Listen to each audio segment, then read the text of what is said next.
What if I told you the Nike Pegasus was the Toyota Camry of running shoes? Stay with me now. Think about this. Launched in 1982 and is an absolute bestseller. Loved by young people because it's cheap to buy. Loved by commuters, families, mid-level execs. It's a workhorse, a jack of all trades item. Does a bit of racing, and it has a luxury sibling that most of us would prefer to buy. And that's exactly what the Pegasus does in the running world. Launched in 1982, it's a bestseller, jack of all trades, a workhorse of a shoe that fits in most scenarios. Youngsters and beginners love it because it's a cheap entry into the world of running, and it has a luxury sibling that we would all prefer to have. So in this review, I will be comparing the Pegasus 42 with my quite worn but still trustworthy Pegasus 41. I think a comparison between the outgoing shoe and the new one is fantastic for us to understand what's changed, what's the same, and if it's the right shoe for you. Let's go into stats and specs, starting with the pricing. This is $145 US, which is $5 more than this shoe was at launch. If you're in the UK, this is $129.99, same price this was at launch. And if you're in the Emirates, this is 749 dirhams. This launched at 679 dirhams. So other than the UK, there's been a little bit of an increase in the price. So talking about weight, this is 347 grams. This is 324 grams. So that's a big increase in weight, and it has a lot to do with one thing, the Zoom Air, which I'll talk about in a bit. The stack height is unchanged. You've got 37 millimeters in the heel, and you've got 27 millimeters in the forefoot, which is a 10 millimeter drop, exactly the same as this shoe. So there's no change over there. It feels the same the minute you put them on because nothing seems to have changed until you start running. And that's where the midsole comes in. It's meant to be the same React X foam, but it feels a lot different on this shoe. It's firmer, but also a bit more forgiving. And I was trying to scratch my head. Why does that feel different? I kept swapping shoes to understand the difference, and then I kind of nailed it. We have a new Zoom Air unit, and this is very different. I'm going to put it up for you guys to see. The Zoom Air unit goes, if you guys can see it, almost plate-like along the shoe. In a world of daily running shoes, daily trainers that actually have carbon plates or carbon rods, I think what Nike's going for is, hey, we want to be part of that party and give that plate effect, and it actually works. It changes the entire running dynamics of this shoe versus the Pegasus 41. In terms of the upper material, they both use that engineered mesh. It's the same mesh we see in a lot of Nike shoes recently. If you've got the Vomeros, obviously the Pegasus 41, it's that same engineered mesh, which is quite breathable, firm, keeps you in place, nothing to write home about. Now let's talk about the toe box. Normally with the Pegasus, in some markets, Nike sells a wider variant. If you can't get that in your market, I would take a chance on the standard. The toe box is a lot wider than the Pegasus 41, and I'm so glad for that because we know Nike shoes tend to run narrow anyway. The Pegasus was really bad for that, and I think they've done a good job of improving that with the Pegasus 42. The toe bumper also stretches that bit more, and I think that helps with the forefoot stability. Let's be honest, this shoe is going to be used by a lot of midfoot and heel strikers. Now, one big difference is in the sole. As you can see, there is that central grip that happens there. That's missing in this. There's a lot less central coverage. What they have focused on is those two decouplers versus one on this shoe. It really helps with the grip, and it helps with that forefoot stability when you're running on uneven terrain. And that's what I'm loving about this shoe. It's become an even more jack of all trades shoe compared to the Pegasus 41. They've thought about some of the weaknesses, and they've gone and done their best to fix them. Pegasus 41 tongue. I mean, you could call this a cushioned tongue.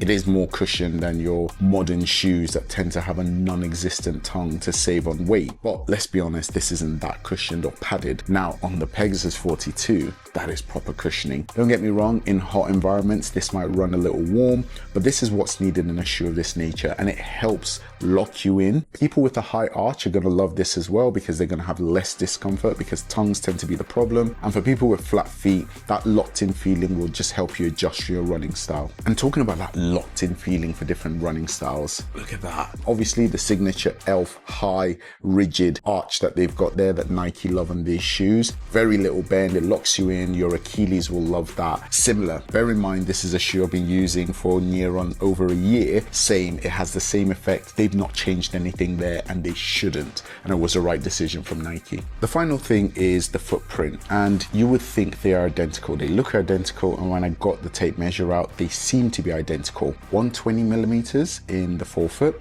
identical. It was about 70 millimeters midfoot, again identical, but it was at the rear that things changed. At the heel, 90 millimeters, 100 millimeters, and this goes back to that stability I was talking about. You can actually feel it when you run. It's just a bit more stable, and you can take more chances, you can turn corners, and you can go on different terrains without being concerned about it. So I'll drop the 41 for a bit and talk about the different colors available. This is the best of what I call a mediocre bunch of colorways for the Pegasus. None of them are inspiring, none of them are worth getting excited about. This is the best one you're probably going to get for the men. For the women, it's even worse. There are no great colors, nothing that stands out, nothing that gets you excited. If I was getting one of the women's colors, I would get the plain white. So let's talk about how this feels on foot and when you use it. And I'm going to break it into sort of your daily easy runs, your tempo runs, your long runs, and of course, as you know, casual footwear. So let's start with the daily runs. So it's a very firm shoe with a bit more response than a 41. So that generous toe box allows you just that bit of toe splay, which means that you can place your feet with a bit more confidence as you're running. It's a lot more forgiving, again, more at the front than the 41. Again, the footprint, the wider toe box, it just makes it that bit more forgiving, which makes it a better all-round shoe. But then you get to the tempo sessions, and that's where you have a bit of a problem. So for your tempo run, can you get a bit of pace out of this? No, you cannot. It's a hefty shoe. Pegasus shoes of the recent years are quite hefty, and this is 347 grams. It's responsive, but it's not that responsive. You're not going to get much pace out of it. You can try and force the pace. I think that'll be a waste of time for most people. You'll get a decent stride, you'll get going, but this is not a shoe for anyone expecting to do serious tempo runs, drills, intervals. No, it just does not do that. So what about the long runs? Well, it's a very stable shoe, and because I said it's a bit forgiving, that harsh ride, that firm ride is not as much of a problem. The stability comes at a price. That outer robustness that we talked about in the sole, it does give a bit of a jarring effect when you land. Not a problem when you're 10k in, 12, 15k. As you start to get to the further distances, the fatigue kicks in and your form probably changes. You're going to feel that jarring effect a lot more. I think this peaks at half marathon distance for it to be comfortable and usable. When I say casual every day, a shoe you can wear to go for a run, wear to the gym, and then just wear walking about. My Pegasus 41 famously were my travel shoes. I took them with me when I traveled for work, when I traveled on holiday, because I could use them for pretty much everything.